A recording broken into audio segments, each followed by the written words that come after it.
warahmatullahi wabarakatuh. Annyeonghaseyo 여러분. Hai teman-teman semuanya. Apa kabarnya kalian pada hari ini? Semoga kalian senantiasa dalam keadaan yang baik-baik saja. Nah, pada video kali ini saya ingin menjelaskan mengenai distribusi probabilitas normal. Sebelum kita masuk ke dalam pembahasannya, terlebih dahulu saya akan memperkenalkan diri.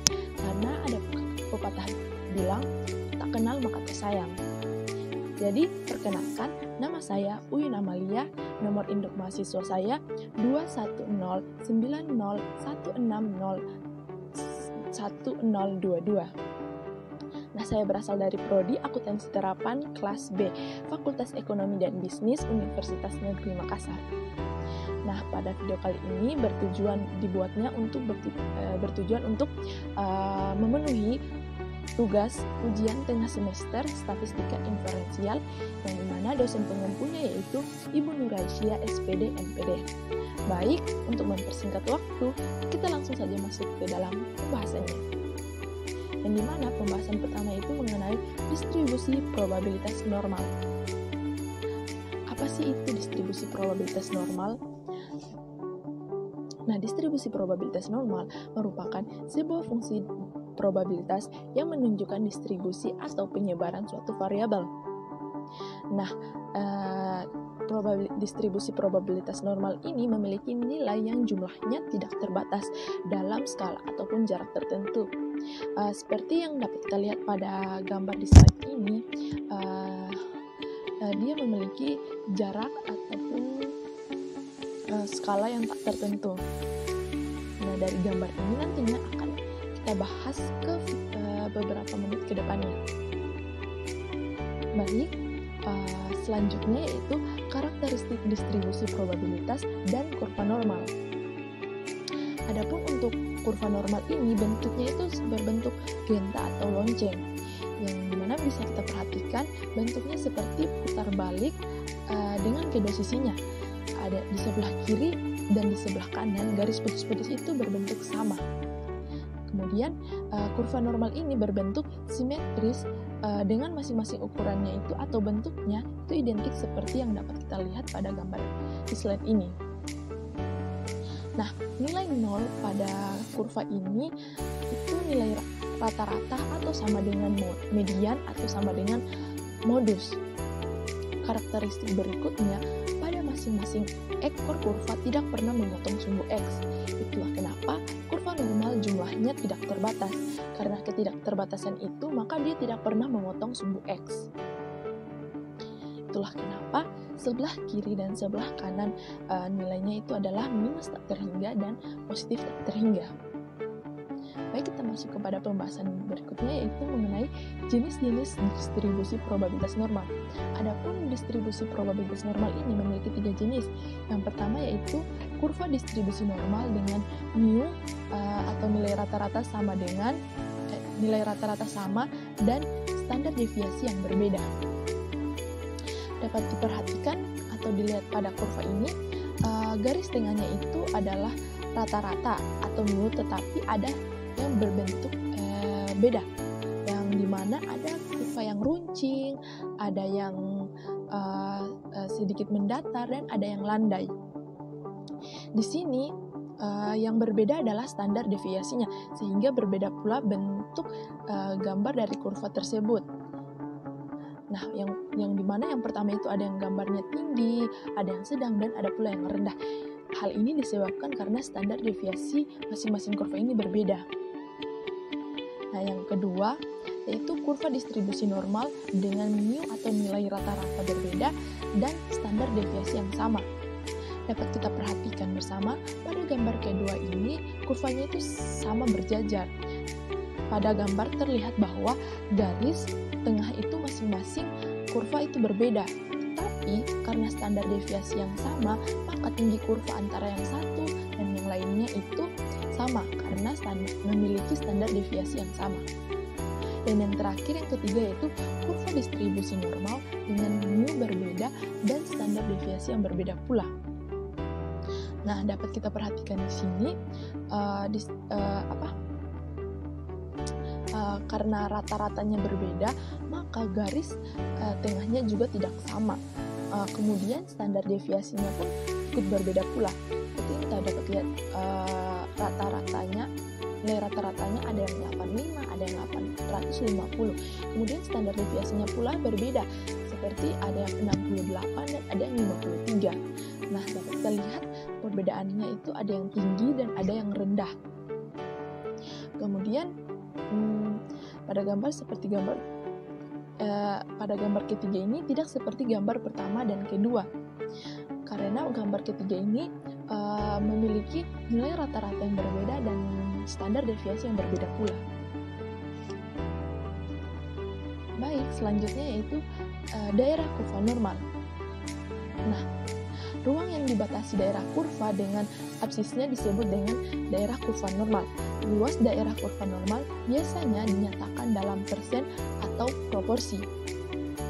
Dengan kata lain, luas daerah kurva normal adalah 100% bila dinyatakan dalam persen, tetapi bila dinyatakan dalam proporsi, maka luas kurva normal itu sama dengan 1. Selanjutnya, daerah di bawah kurva normal.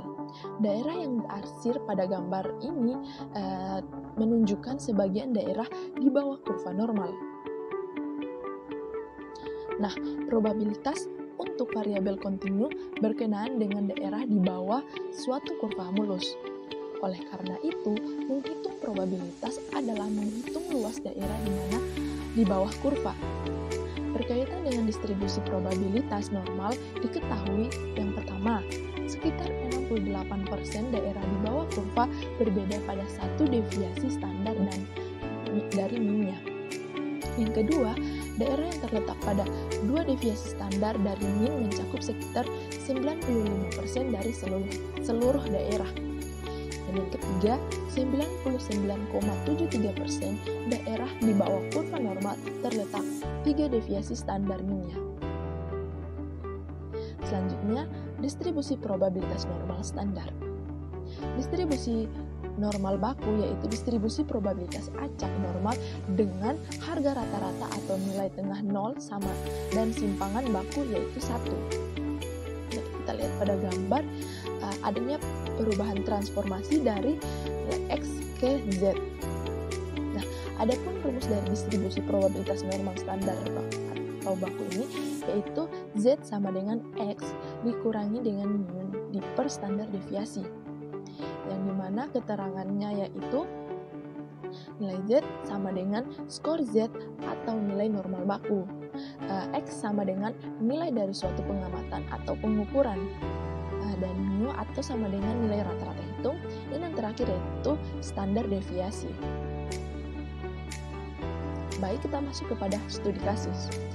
Nah, pertanyaannya itu, hitunglah berapa luas daerah di bawah kurva normal baku yang diberi arsir. Nah, dapat kita lihat pada gambar ini, yang diberi arsir itu antara interval minus 0,50 sampai ke interval 2,25. Langsung masuk saja kepada pembahasannya. Itu bagilah